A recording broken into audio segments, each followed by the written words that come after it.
Alright, picture a track with speed on it. Alright, but picture a track with lots of horsepower. Yeah, I mean cars on a road track. Exactly, that's it. That's more like it. That's F1. Okay, not quite, but F1 is a car racing sport. Some say it's the pinnacle of sport racing. Well, that's up for debate. So there are 10 teams with 2 drivers each, or you can say players, but this is not football, so let's forget about that. Well, they all compete to finish fastest on an ideal race day.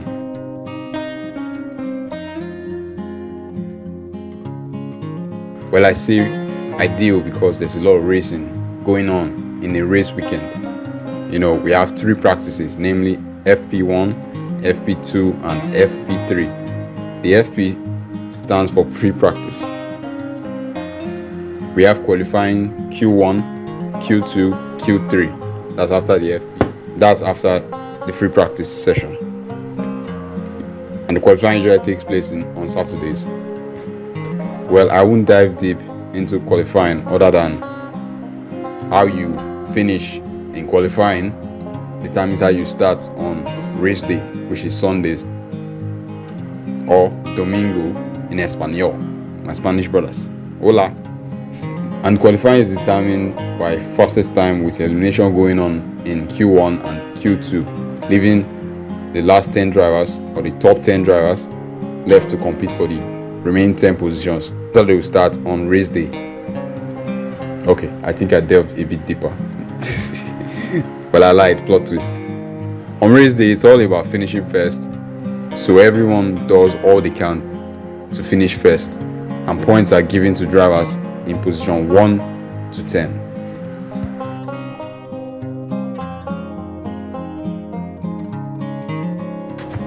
Alright, so now let's talk about some terms that you hear in F1.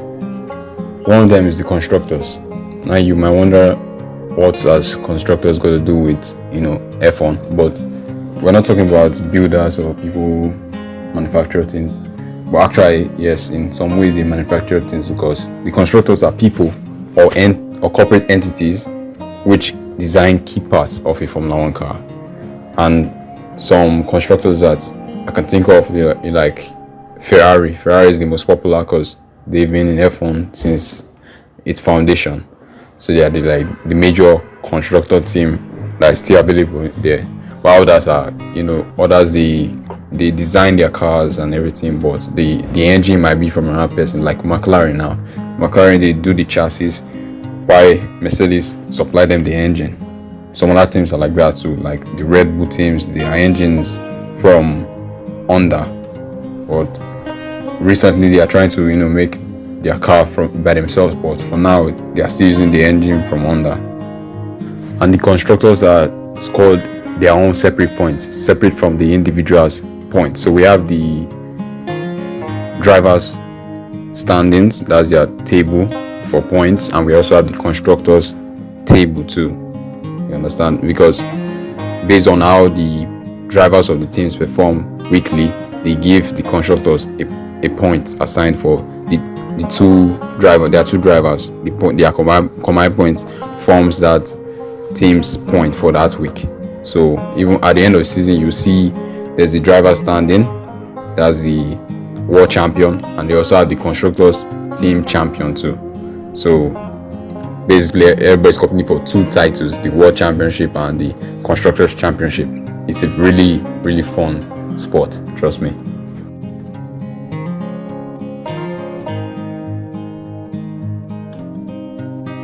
Now we have flags to signal to the drivers during a race. One of the popular flags you will see is the yellow flag. It indicates that there is a hazard on or near the track. Waved yellows indicates a hazard on the track normally.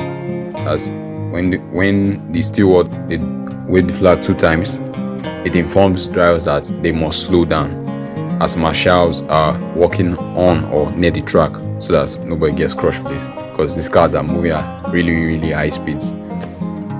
So it signals that the drivers should be prepared to stop.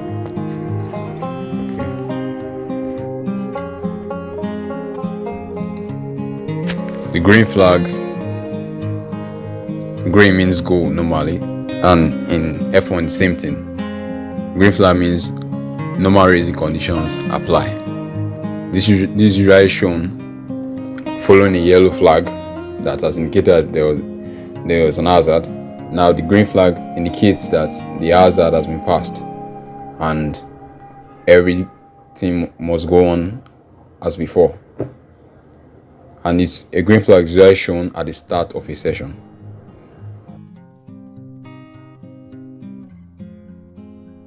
The red flag. A red flag immediately halts a race or session when conditions become too dangerous to continue. We also have the checker flag. It's usually waved at the end of either end of practice, end of qualifying, or end of a racing session. You usually see that at the end of race, like when a driver is about to win, you usually see that black and white, that checker flag. That's it. It's usually waved at the end of a racing session.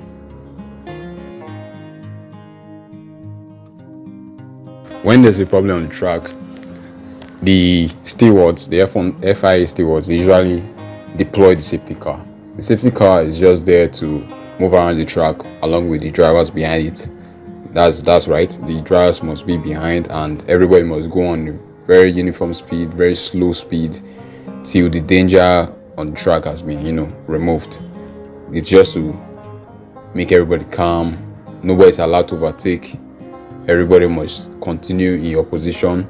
If you're a lap before, sometimes they can allow drivers to unlap themselves, in order to ensure a smoother restart and to avoid blue flags being immediately thrown upon the resumption of the race. Now, I know I didn't talk about the blue flag, but the blue flag is usually waved when, let's say, a driver in a team, let's say 2 drivers in one team now, one is a lap ahead of the other one, and it's coming from the back of this second driver, and they usually wave that blue flag to tell the slower driver that he should allow this faster driver to pass and to lap him. That's the term used, to lap him. So it's usually done like that. Thanks for listening to the end of this video. I'm glad you made it to the end. Hope you like and subscribe and click on this thumbnail to watch about the F1 tires. I made a video about that some months ago. So to help you as a beginner to learn more about the F1, and I'm going to make a second video for this part very soon. Thank you.